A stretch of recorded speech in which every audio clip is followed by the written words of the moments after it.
Sometimes quotes are silly. You would have fit nicely into a sandwich. Others can be deep. On the surface, the parasite expects the doctor to heal them for free. I'll be dealing out some of my favorite quotes from RPGs that have stuck with me. As for most of my videos, I've tried to keep it one per franchise. However, I've included ones from a similar series, but technically they aren't the same game series. You'll know what I mean later. Please note that some of these have big spoilers, so you have been warned. Songs there. Ghastly errands. Number 10. Cancer? Threads of Fate. Starting off the list with a more of a, oh wow, they didn't, did they? Kind of quote. In Threads of Fate, you need to get an item that is way out of your price range in order to upgrade your boat hovercraft thing in order to storm the final dungeon. While you are given options to do this, if you select Put on an Act, you'll be treated with the line, I can't get the cannon orb that can heal your cancer, daddy. Please forgive me. While it's supposed to be comedic and whatnot, it just stood out to me as more of a shock than anything. I haven't played this game for years and I still remember it. And if that's not the definition of a memorable quote, I don't know what is. Number 9. Will You Hate Me? Odin Sphere. A much more sappy, romantic, and cute quote. This one comes from after completing the main character Oswald's story, and it happens in the epilogue. He has been given Gwendolyn, the Demon King Odin's daughter, in exchange for slaying a dragon. She has been put under a sleeping spell that will force her to love the one who kisses and awakens her. Not wanting her to be forced to love him, Oswald tries to find a way to remove the magic of instant love, finding out in the end that it was never applied. He is very happy to hear this and yearns to earn her love in the old-fashioned way. This is portrayed in a very sweet monologue at the end, before he awakens her from her long sleep. 目覚めた君は俺を見てどう思うだろう。憎むだろうか。そして去ってゆくのだろうか。どんなに思い悩んでも意味はない。もう心は引き返せない。君がどんなに俺を打ちのめそうと、先には後悔しかなくとも。見たいんだ。開かれた君の瞳に俺が映るのを聞きたいんだ。この柔らかな唇が俺の名を呼ぶのを。ほんのひとときでも君に笑顔が灯るなら、それだけで俺は生きていける。もう誰の支配も受けない。これからは俺の意志で君のために。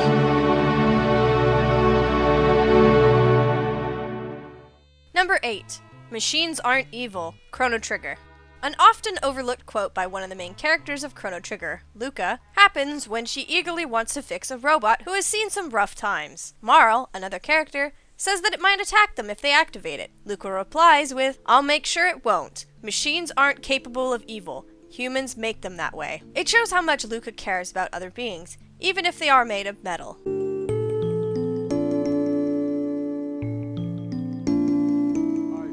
Number 7. Retire from this world, The Elder Scrolls V, Skyrim.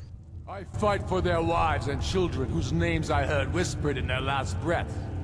One of the speeches of Ulfric Stormcloak, a proud Nord who wants to keep Skyrim as a Nord territory, is about why he fights. While it is a very strong speech, it is the words at the end when responding to his second-in-command, Galmar Stonefist's dialogue, where he describes the day soldiers are no longer needed. Ulfric replies with this. Soldiers like us are no longer needed. I would gladly retire from the world, were such a day to dawn. Aye, but in the meantime... Number 6. Take It, Demon's Souls.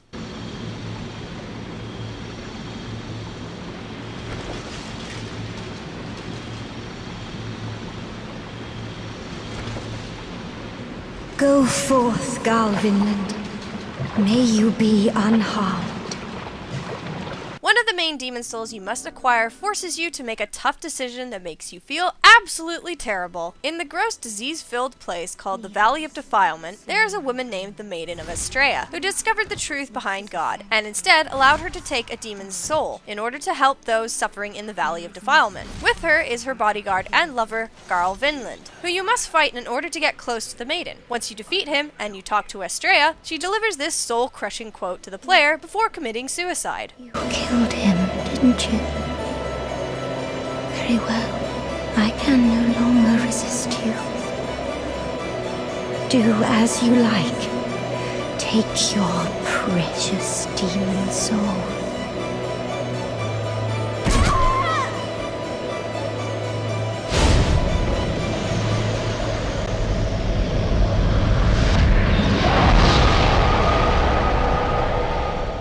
Number 5. No one stops. Nier. Your own desires. And we have ours. I fear it really is just that simple. Although the opening for Nier is pretty awesome and memorable, I won. Or maybe I'll put you in the goddamn furnace. How can someone with such a big smart brain get hypnotized like a little bitch, huh? Oh, Shadow Lord, I love you, Shadow Lord. Come over here and give Vice a big sloppy kiss, Shadow Lord. Now pull your head out of your goddamn ass and start fucking helping us! I was more affected by a quote later in the game. At a big, enormous plot twist in the game, you must face off against 2 characters.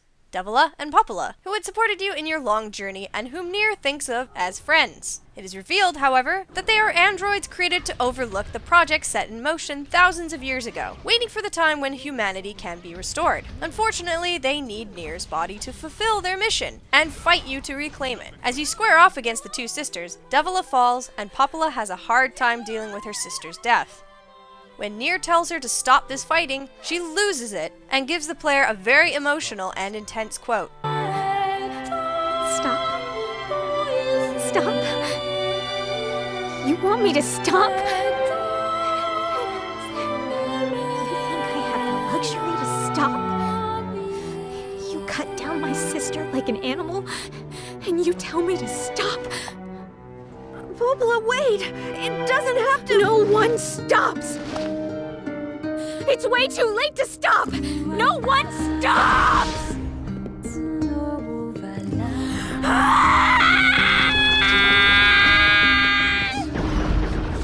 Number 4. All of her lines, Kudelka. But I guess I owe you because you saved me too. Kudelka is the main character of the game, Kudelka, which is part of the Shadowheart series. Throughout the game, you are greeted by random cutscenes that deliver really good dialogue and voice acting, surprisingly, and every time you get one of Kudelka's sarcastic remarks. Whether it's when she saves someone and he won't shut up and blames her horse for being too fast getting there. If you'd come any later, no doubt I'd be singing hymns in his stomach right now. Shouldn't have bought such a good horse. She's too fast. Too bad you won't be hearing me sing those hymns. Or explaining why she didn't drink the soup because it was poisoned, and never told her partner about it. Speaking of which, you wasted all of that food. What's wrong with you? Yeah, if it weren't poisoned, then I would have had some. Pardon? I said, if the soup weren't poisoned, then I would have had some. Got it? Poisoned? No way. Just a little bit. I smelled some poisonous plant. What's that? Oh, I can tell you how you're going to feel. In about half an hour, you won't be able to move your body. If you don't find an antidote, you'll definitely... But fuck it, she has healing powers, so it's fine. She will also laugh at you, Blasphemous! Pagan! and make snarky remarks about dead people and being trapped in a prison. What do you mean we can't get out? How hard can it be? Why don't you ask these guys? Damn it! There's never a dull moment with her around. But if I had to choose a quote, it would probably be the poison soup, because it's hilarious. But why? Don't know. But it seems they're quite used to doing it this way. They must be hiding something. Number 3.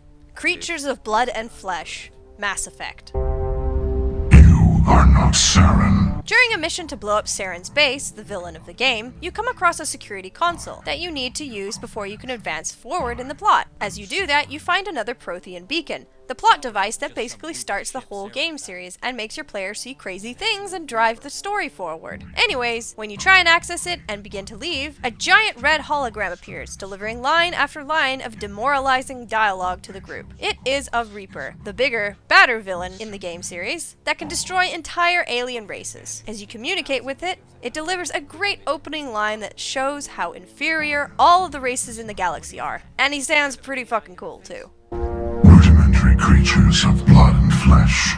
You touch my mind, fumbling in ignorance, incapable of understanding. I don't think this is a VI.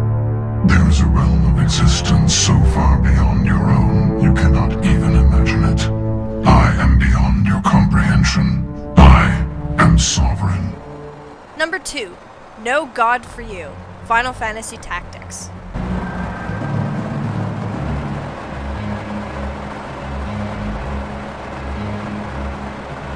During the prologue of Final Fantasy Tactics, you recruit the biggest dickhole in the world, Algus the Dolphus, a noble who hates peasants and thinks of them as scum. You are ordered to take down a thieves' hideout, belonging to a group called the Death Corps, with Algus's help. During the fight, he argues with the leader of this particular thieves group, Miluda, about fairness and God. It is then that this conversation emerges, and the last words delivered by Algus dig deep. From the second you were born, you are our animals. Says who? That's nonsense. Who decided this? It is the will of heaven. Heaven, God would never say such things. In his eyes, all are equal. He'd never let this happen. Never. Animals have no God.